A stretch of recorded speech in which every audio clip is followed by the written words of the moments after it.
의좋은 형제. 옛날 어느 농촌 마을에 형과 아우가 살고 있었어요.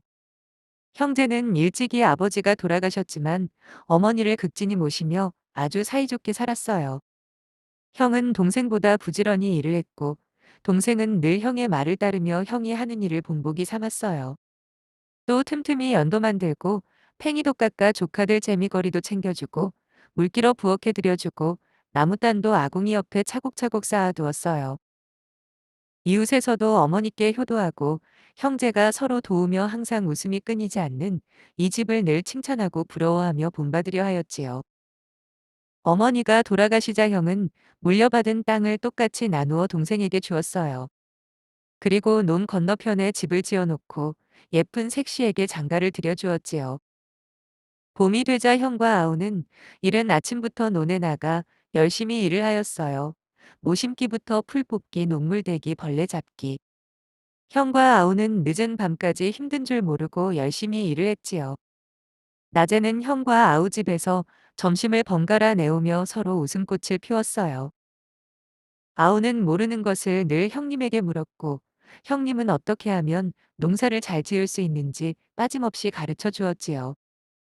그렇게 하니 가을이 되자 두 집 논에는 누런 벼가 넘실거렸어요. 이웃집 논보다 훨씬 많은 벼가 열린 거예요. 아우야, 내가 정말 열심히 농사를 지었구나. 기특하다. 형님도 참. 이게 다 형님 덕분이지요.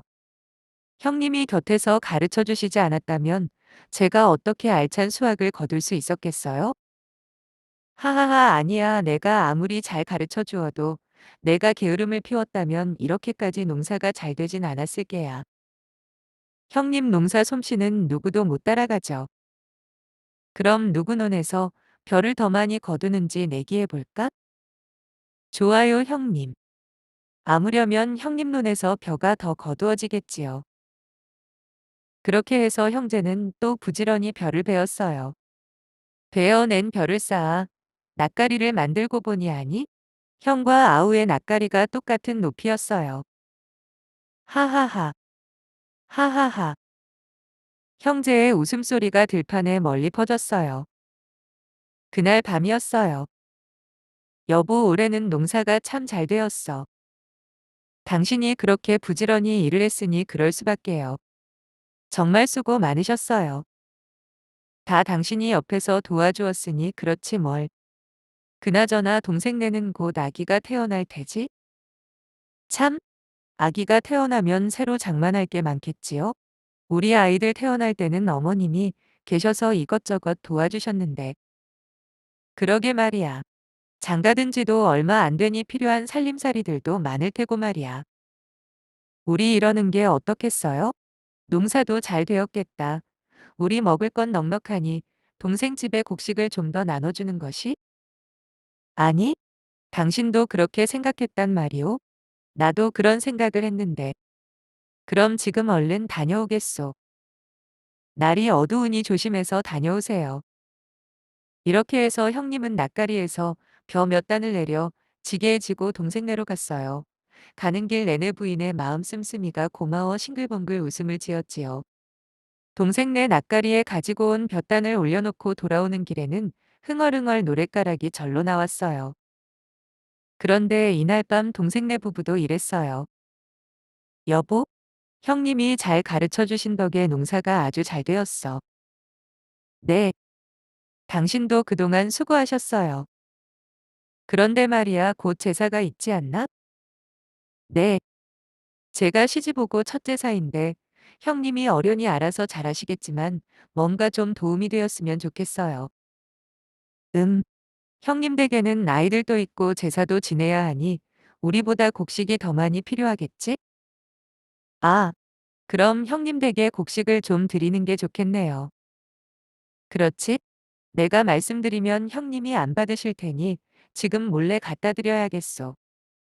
네, 그러세요. 조심해서 다녀오세요.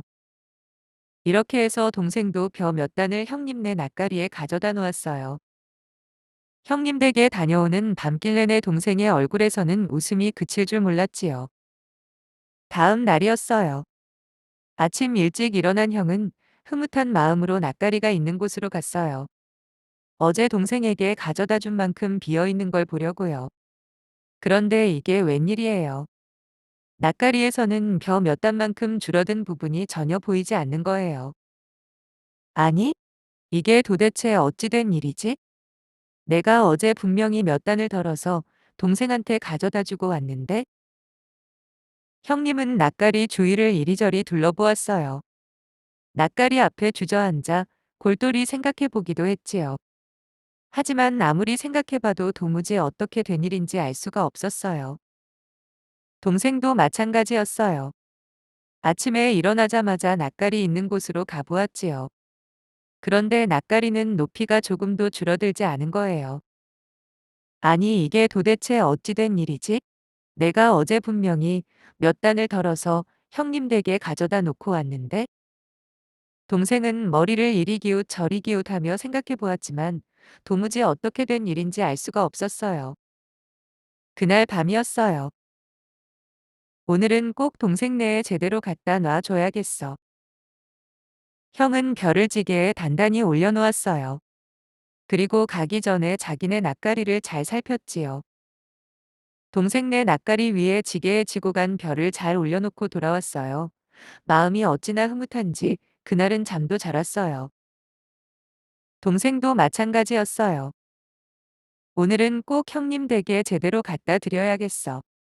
동생은 별을 지게에 올려놓고는 자기네 낯가리를 잘 살폈지요.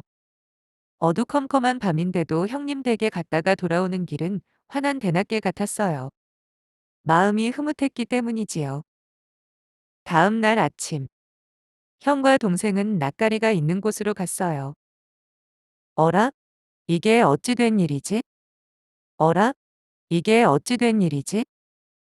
어젯밤에 분명히 꼼꼼히 살펴보았기 때문에 조금도 줄어들지 않은 낯가리를 보고 형제는 깜짝 놀라지 않을 수 없었어요.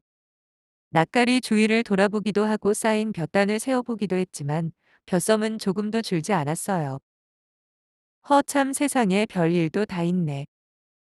형은 탄식이 절로 나왔어요. 그러면서 한 가지 생각이 떠올랐어요. 으흠? 혹시? 동생도 놀라서 벌어진 입이 다물어지지 않았어요.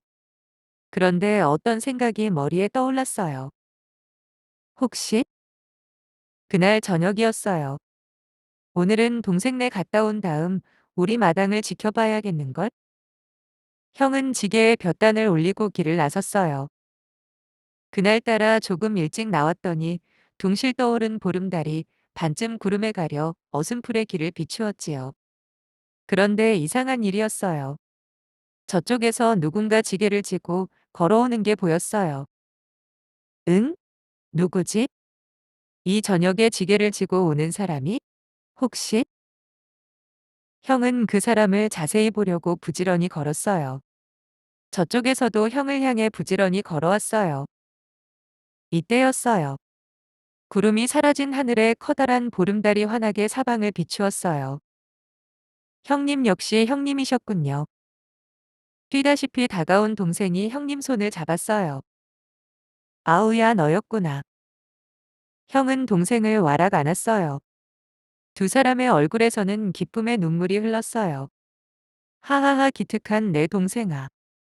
하하하 고마우신 형님. 두 사람의 웃음소리가 달빛을 타고 사방에 퍼졌어요.